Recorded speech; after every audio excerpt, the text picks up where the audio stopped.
এই বন্ধু, বিষয়টা হচ্ছে আমাদের তো পরীক্ষা মরীক্ষার হলো না, পরীক্ষা তো বন্ধ, অটোপাস মনে কর এখন আমরা তো অনেকদিন ট্যুর দিনে, চল একটা ট্যুর দিয়ে আসি সব বন্ধুরা মিলে। আরে হরে, অনেকদিন তো ঘোরাফেরা হয় না, আমাদেরও তো একটু ট্যুর দেওয়া দরকার। চল একটু ঘুরে ফিরে আসি। বন্ধু, তুই আমার একদম আমার মনের কথাটা বলেছিস। কোনে যাওয়া যায় কদিনই? আরে পাগল, এসব ঘোরাফেরার ডিসিশন একলা নিলে হয় না, সবাই মিলে ভাবে কোন জায়গায় যাওয়া যায়, কোন জায়গা সুন্দর বেশি। বন্ধু, জায়গাটা পাইছি, চল কুয়াকাটায় যাই। একদম ঠিক কথা বলেছিস বন্ধু তুই। কুয়াকাটায় যাবো আমরা, যাই হাফ প্যান্ট ফিরে সব বন্ধু মিলে ছোট ছোট প্যান্ট পরবো আর মেয়েকে সাথে কেমন ডেটিং করে বেড়াবো। কেমন হবেন কাজটা? গরমের সময় হাফ প্যান্ট ফিলিংসই আলাদা। চল তাহলে যাওয়া যায় একদিন।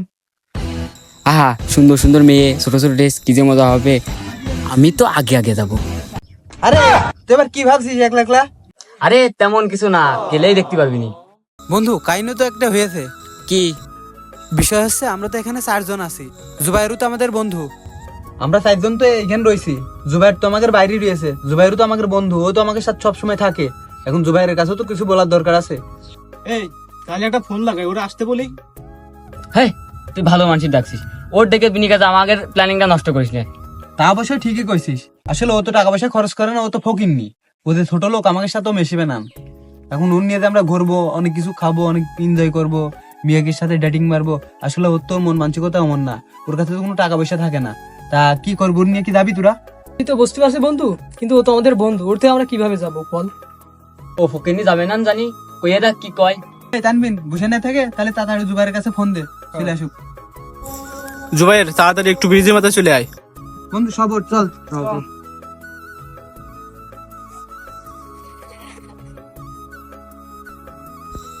এই বন্ধু, আসতে একটু দেরি হয়ে গেল, টিউশনই ছিল তো একটা, টিউশনটা শেষ করে আসলাম। হ্যাঁ বুঝি। এখন এই তুই যখন আসিল তাহলে এখানে বয়। হ্যাঁ বন্ধু, বন্ধু, তাহলে ফোন দিলি এত আর্জেন্ট, কি অবস্থা, কি খবর টবর বল দিনি। তানবিন, তাহলে জুবাইরের কাছে তুই সবকিছু খুলে মিলে বল। হ্যাঁ বল। আমরা তো ভাবছি যে পরীক্ষা শেষ, এখন যাবো হচ্ছে কুয়াকাটায়। তা তুই কি যাচ্ছিস আসছিস? আরে বন্ধু, আমরা যে এক জায়গায় ঘুরতে যাওয়ার কথা বলি, তুই মাথা নিচ করে থাকিস। সমস্যাটা কি? ফকিন্নি ঝুল কি তোর ভিতর থেকে আর কোনোদিন গেল না? ফকিন্নি কি সারা জীবনে থেকে যাবি? আমাকে দেখে আমরা যে অনেক জায়গায় ঘুরে বেড়াই, তোর জন্য আমরা যেতে পারি না, আরো তোর জন্য অনেক জায়গায় যাওয়া বাধা পড়ে যায়। তুই কি যাবি আমাদের সাথে এবার? বন্ধু, তোদের যে আমি কিভাবে বলি, তোরা তো আমার পরিস্থিতি সম্পর্কে মনে হয় এখনো জানিস না, তাই এভাবে কথা বলছিস। আরে বুঝি, তুই যে ফকিনি, তোর ড্রেস আপ দেখলে বোঝা যায়। আরে বন্ধু, তুই ঠিকই বলিস, আসলে আমি ফকিন্নি। তোরা তো বাবার টাকায় চলিস আর ভালো ভালো জায়গায় ঘুরতে যাস, আমি তো পারি না বন্ধু। আমার টিউশনের টাকা দিয়ে আমার বাড়ির বাপ মার সংসার চালাতে হয়। আমি তো ইচ্ছা করলে তোদের মতো 2-4টা বাইক নিয়ে বন্ধু নিয়ে ঘুরেতে বেড়াতে পারে, আমি তো পারি না সেটা। তাহলে বন্ধু, আমার তো সামর্থ্য নেই ঘুরে বেড়ানোর, তোরাই যা, তোরাই বন্ধু বান্ধব মিলে ঘুরে আয়, সমস্যা নেই, আমি মন খারাপ করলে থাক, আমি গেলাম, তোদের প্ল্যানিংটা আর আমি পন্ড করছি না, থাকে গেলাম। বন্ধু, আসলে আমাদের জুবাইরের সাথে এমন করা ঠিক হলো না। আসলে ও গরিব বলে আমরা ওর সাথে কত হাসাহাসি করলাম, আসলে ওর টাকায় ওর ফ্যামিলি চলে। ভেবে দেখ, আমাদের এমন করাটা ঠিক হলো না।